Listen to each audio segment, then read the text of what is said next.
Thank you, Chairman. Good afternoon. I'm Jung Hae-kwon from Chungnam National University Sejong Hospital, and it's a great honor to have the opportunity to present our study here. Actually, it is 6 years ago. And then my talk will focus on the developmental process of Korean model for the shared decision making, especially in the context of life-sustaining treatment. Those two are my principal investigators. So we have 3 principal investigators, and one is Kim, and she's in USA now, and Professor Sung-jun Shin, he's in charge of imaging care during the weekend nowadays. So this study is supported by a grant from the National Evidence-Based Healthcare Collaboration Agency, and the study was ended in 2019. I'll talk about the background of the study, study scheme, summary of the big data analysis, and result of the survey of physicians about shared decision making, and qualitative research and how we drive the Korean model. This is the background, and I think you already heard from the previous authors and presenters. And in February 2018, the Act on Hospice Palliative Care and Decision on Life-Sustaining Treatment for patients at the end of life was enacted. It is a really famous law, and it makes a lot of physicians upset. And then before the law, there was no such circumstances in legislation of withholding or withdrawing life-sustaining treatment at the end of life in Korea, and some of them are in bail because of this law, and because there's no law.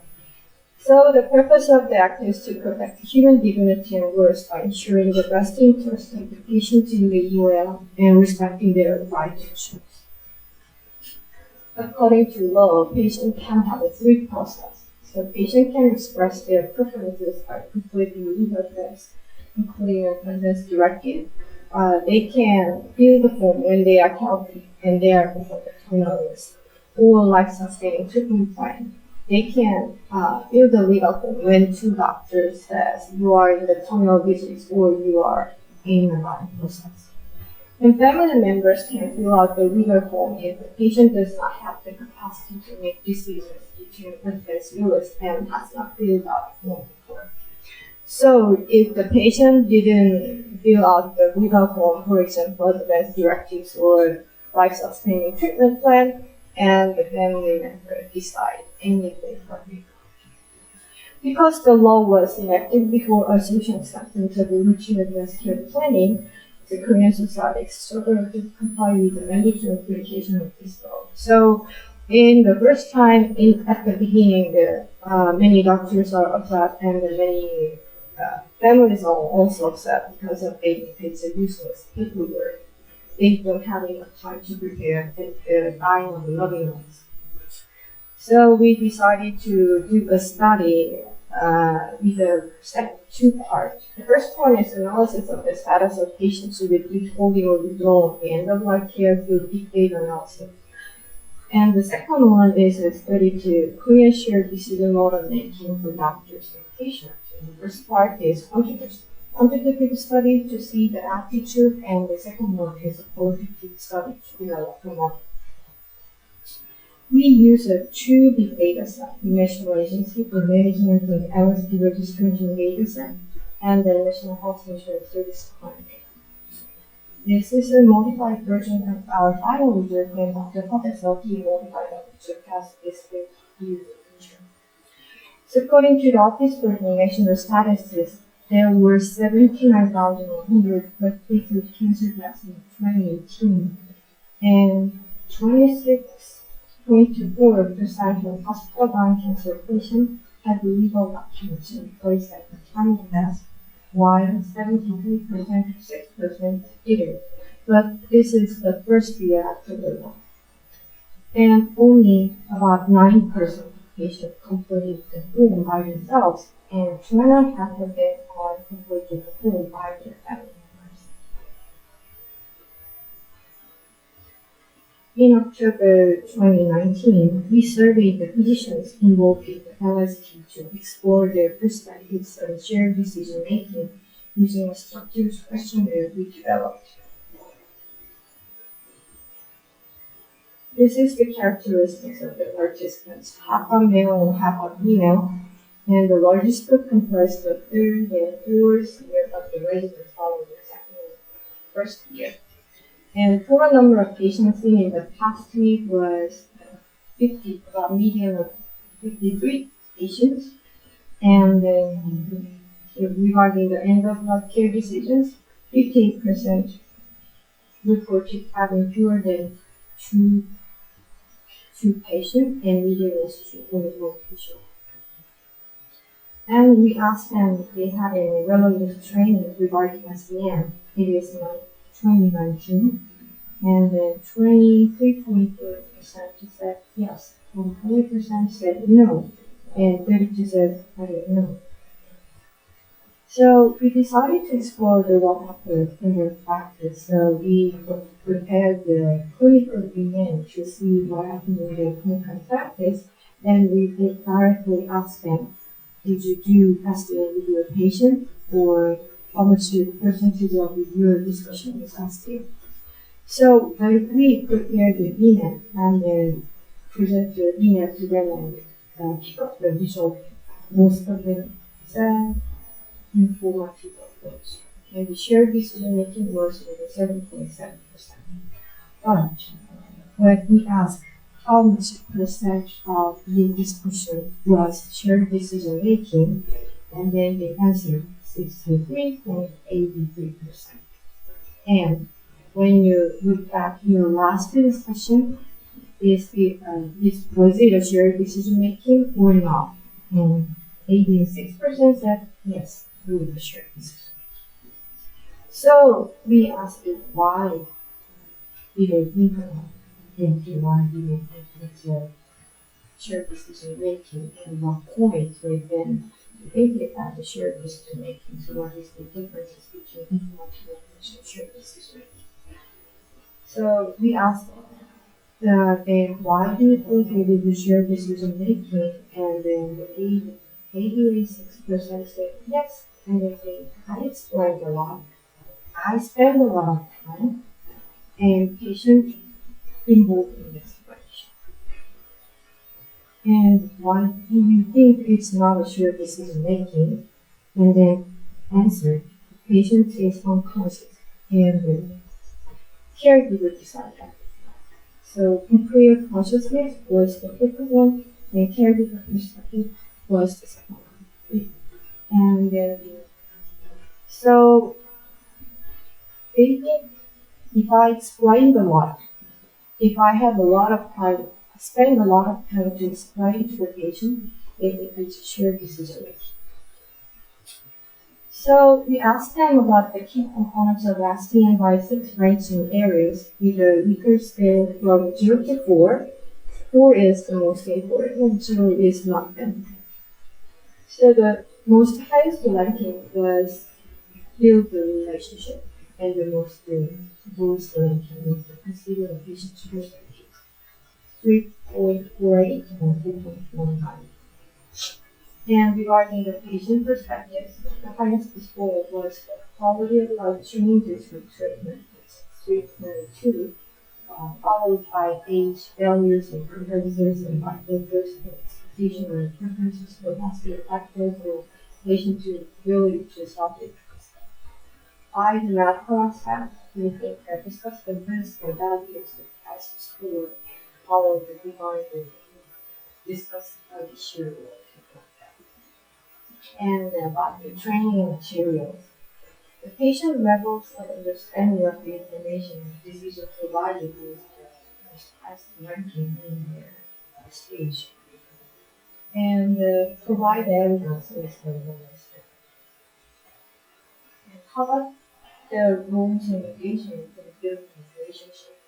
They think patient engagement is most important, and they also need the rules of each participant, but the ranking is more than patient relations. And about the building relationship, mutual agreement between patient and physician is very important. Final one, the decision-making process and final outcome. They think they have to respect the patient's final decision, but not let's think about the staging process. So look at the different types of decision-making process. The most traditional paternalistic decision-making involves providing information and recommendation. It is a normal process. And the second one is informed method decision-making. This is just the information and the recommendation decided by themselves. And most of the decisions are confusion, informative, medical decision-making, and shared decision. The STM providing information recommendations and has an interaction with the patient and make decisions based on their values and preferences. So today, STM is considered an optimal patient care. The testing of the legal lasting involvement is considered when we start the research. This is a shared approach model and it presented in the cases in the US. And the shared approach is a one-day training program for healthcare providers. And it is developed to build the agents for healthcare research and development to help healthcare providers make the best possible decisions for their patients.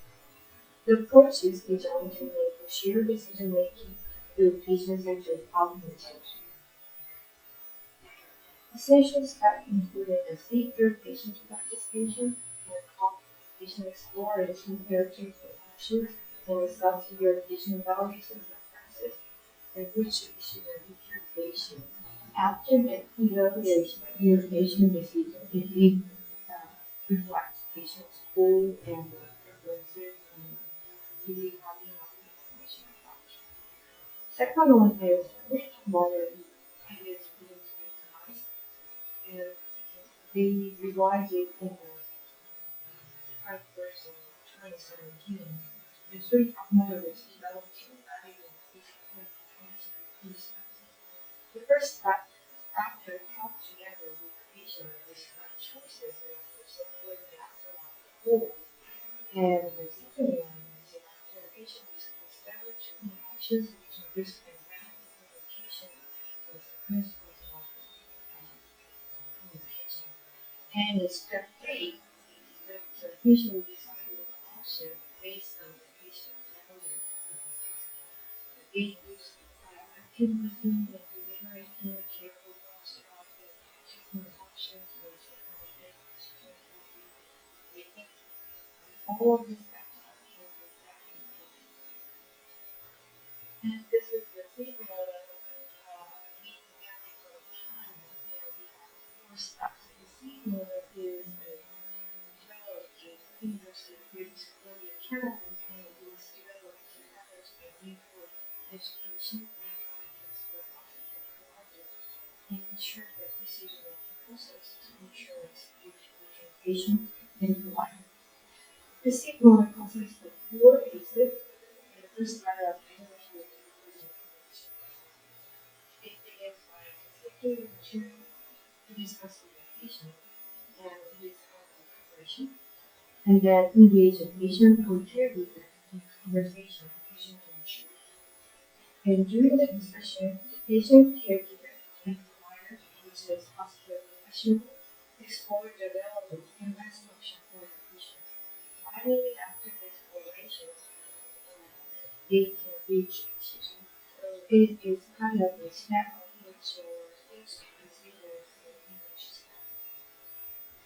So diverse models have been proposed to apply in clinical practice, but there is a large gap between ideal and reality. Most of the differences in the practice and conceptual seen in our studies led to develop a Korean model and our education program based on so we have developed a Korean model based on Korean's experience and perspectives. This is an article study which is conducted by the Suyoung. She is a professor of the University of Korea Generation University. So we conducted the study with the 3 stakeholders, healthcare professionals, patients, and family members. And there was 2 patients and family members up there. We involved the senior specialists and fellowship and the Also, the religious students and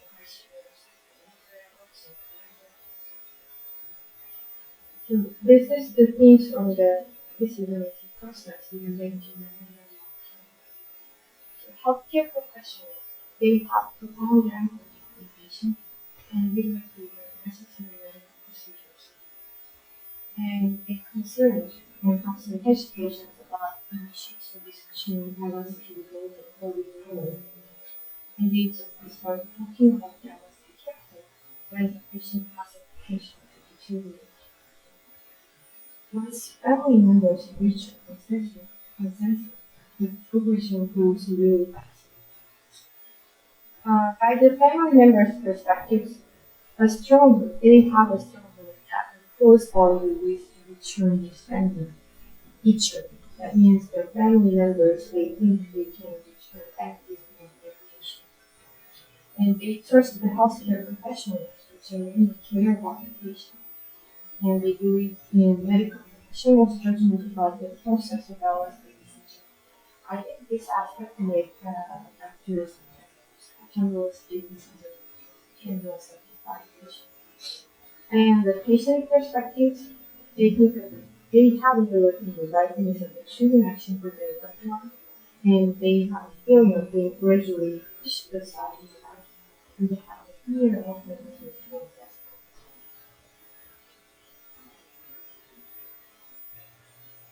So this is the finding of the qualitative study. It is a 6D framework analysis. So the central phenomenon of the advanced decision fields emerging as a engineering model of the burden and its complex means they would like to cultural factors in Korea in its more fast-paced procedures. It was an acceptable duty to express that they want patient to be alive as much as possible for expression of life and husband. From the patient perspective, they were worried about the choices they thought he was socially right to each other rather than considering their suffering or their desire. Family members did not want to listen to the patient's exasperation, and the doctors stepped forward and provided a timely explanation of the patient condition, and the patient started to prepare the plan for the patient. So patients and family members have a tendency to wait for the doctor's organization before they talk. But the law says patient and family members have to talk first before they proceed. So you have to ask for the physician doctor and the plan. But in reality, we have some patient. So we organize the qualitative study findings with the vision and see model. So I prepared the two versions because lots of things are included. So when I choose it into English, it is more complex. So we did that and we go to the question. So things to consider before consideration. We have to think about the role of physician. Is he healer or the facilitator? One physician question idea that as a doctor, I feel confident it has to be an athlete's teacher. And the patient wants to continue receiving care from the same doctor for truth and actually their lives.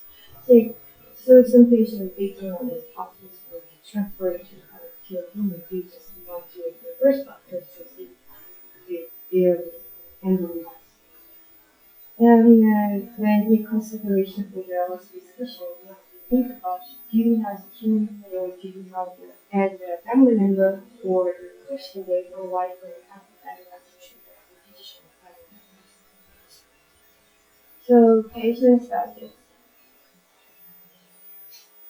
do you as a human being or do you as a family member? So patients that I really don't want to harm my children or my family or I don't want to be a burden on my family. When I keep thinking that I'm doing the right thing, that is because it is a choice that we myself and people around me. So they think about their surroundings instead of themselves. And care their nation, but also that they deal with responsibility.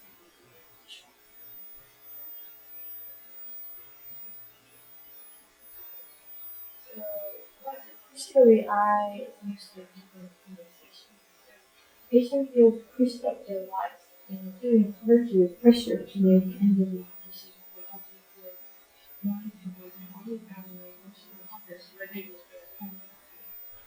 This is the top of 40 years of patient.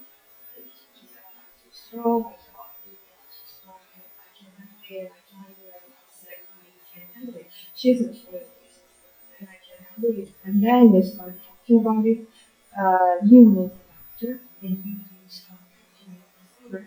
And I just know how to deal with it. It is fact. And then you just feel like you just feel like it's just kissing you off. So she sounds like very desperate. And they want to ask that.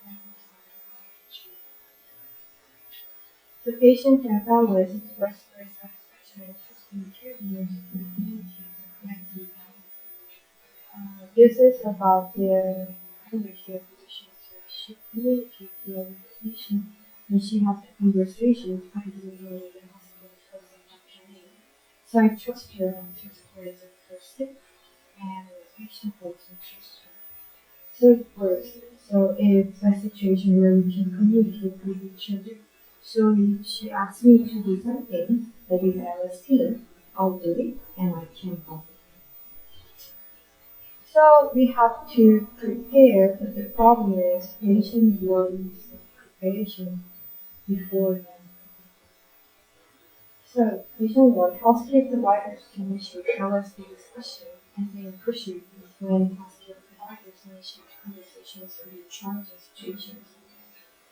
And another problem is with in-charge doctors.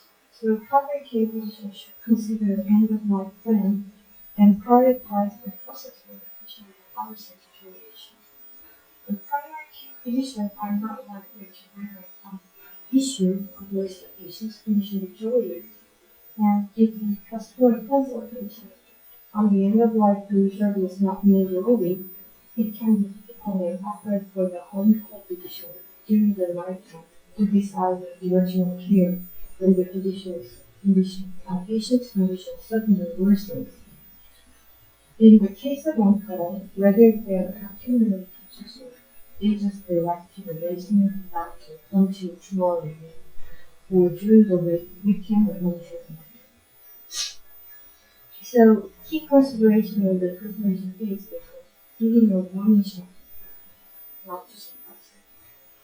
So, how to live a law policy, allow first-time listeners time to practice and revisit it. And in Korea, in those times, when family lose consciousness, physicians usually ask for the opinion of family caregivers.